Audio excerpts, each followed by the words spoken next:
परम प्रेममय श्री श्री ठाकुर परमरेथ जगज्जननी श्री श्री बड़मा परम पूज्यपाद जुगाचार्य श्री श्री बड़दा आजिर पूज्यपाद श्री श्री आचार्य देवों श्री चरण कमल अनंत कोटि प्रणाम निवेदन करुछि। सभी गुरु परिवार श्रीचरण में अनंत कोटि प्रणाम निवेदन करुछि।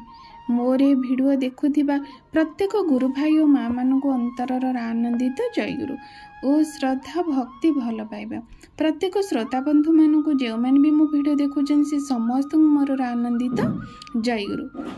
आज एक शुभ दिन रे आउ एक सुंदर विषय आलोचना करिबा जहाँकि परम प्रेममय श्री श्री ठाकुरंकर जीवनर सुंदर आलोचना आम मानक पई एही आलोचना अत्यंत प्रेरणाप्रद हो।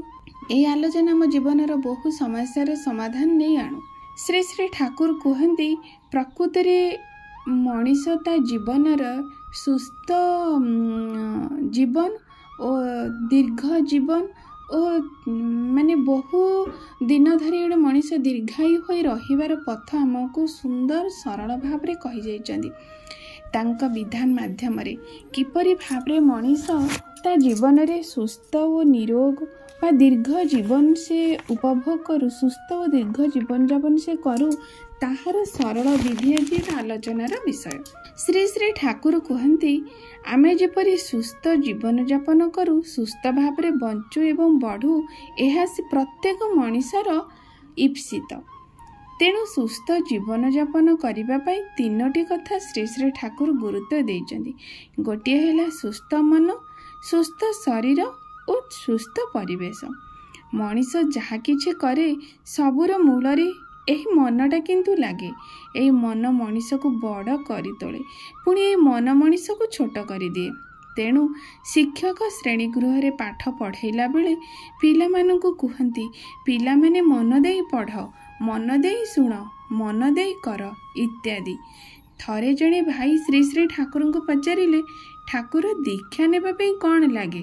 श्री श्री ठाकुर कहले लागे शुद्ध मन आर की अर्थात मन को केवल मन ही दरकार दीक्षा देबा पई गोटे शुद्ध सरल मन दरकार। तेणु मन को संयत करिबा पई मन को हुशियारी रे चलैबा पई ठाकुर देले बीज मंत्र बा सतनाम।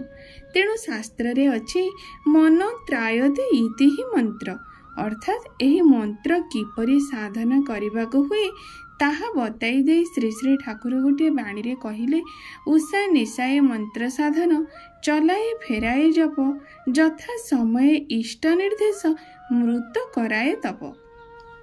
अर्थात उषारे निशारे मंत्र नाम ध्यान और जीवा आसबारे नाम जपर कथा कहिचंदी एवं यथा समय इष्ट निर्देश पालन भीतर दे तपस्या सफल होइथाय।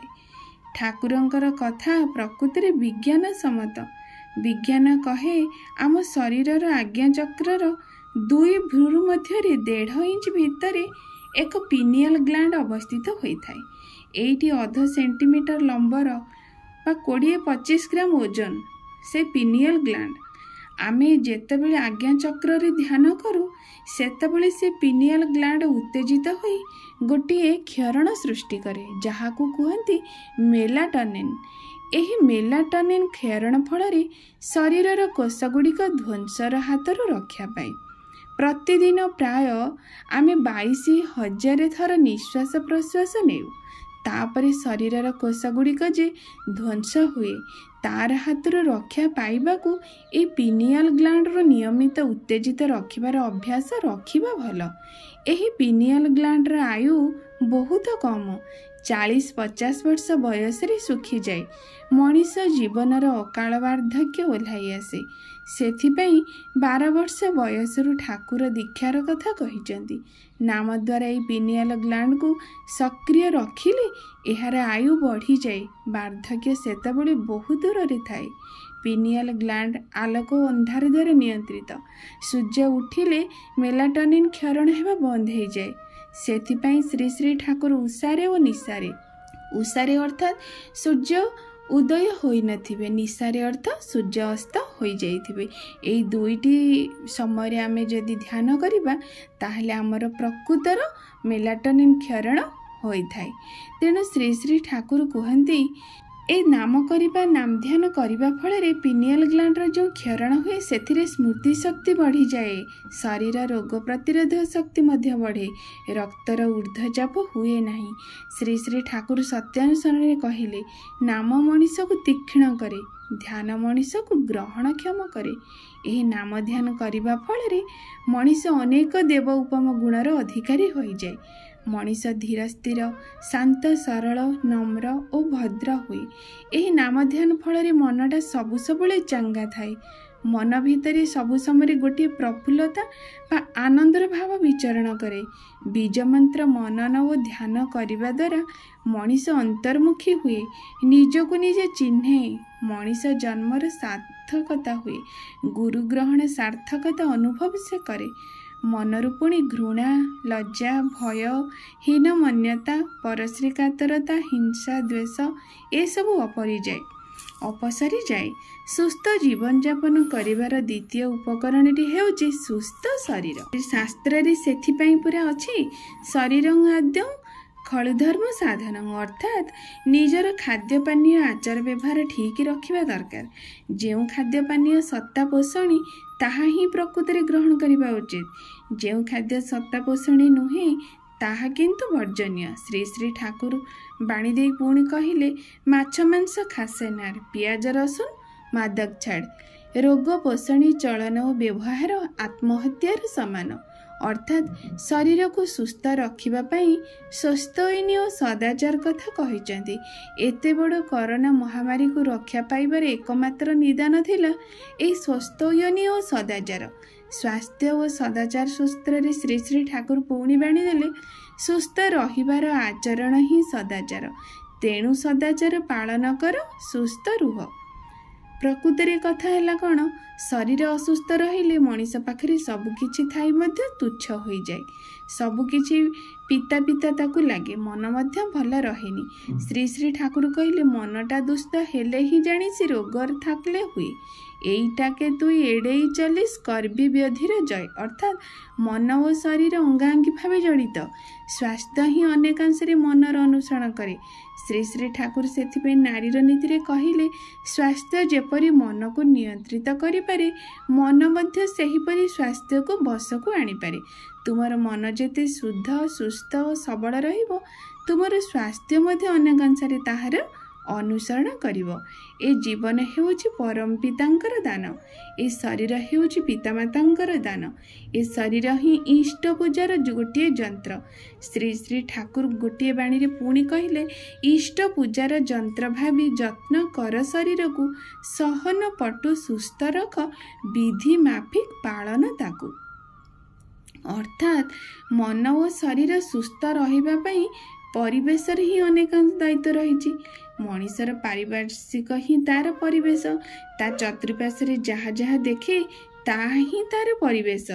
तेणु मनीष बंचिबा बढ़िबा पई जहाँ जहाँ दरकार परम पिता सबुकिछि ही खंजी देइचंती। मनीष जेपरि परिवेश को नहीं बंचे बा क्षय प्राप्त हुए, परिवेश मध्य सेहीपरि मनीष को नहीं समृद्ध हुए आउ मध्य क्षय हो जाए।